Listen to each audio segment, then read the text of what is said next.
Hearing firsthand what it was like on the ground in Kabul as thousands of Afghans rushed onto the airport tarmac.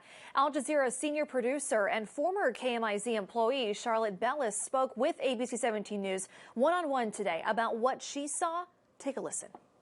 We learned earlier this morning that all commercial flights were going to be stopped because of just chaos at the airport, thousands of people flooding in and just overwhelming security and making their way onto the tarmac.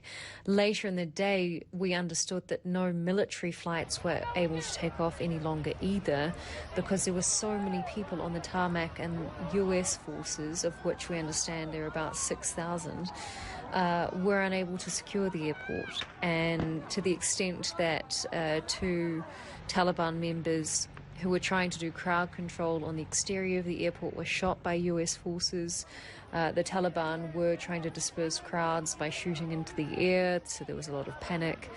And at the end of the day, there was really little movement in terms of any evacuations because of just the number of people on the tarmac. There were some horrific videos that came out showing Afghan civilians chasing C-17 planes, American planes, down the runway and clinging onto the wheels so that when the plane took off, and there was actually videos showing people falling from the plane. So just a really horrific situation there, and very little security and coordination and just general anarchy, which has led to thousands of Americans and other foreigners being stuck at the airport, unable to be evacuated because the planes cannot take off without risking the lives of Afghan civilians.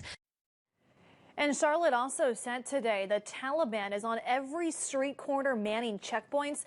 They've also taken over ministries and hotels, including the one that she's actually staying at. She said she was walking, or they were walking past her with machine guns saying good morning. Charlotte also added the Taliban is encouraging people there to go about their lives as normal, like nothing ever happened.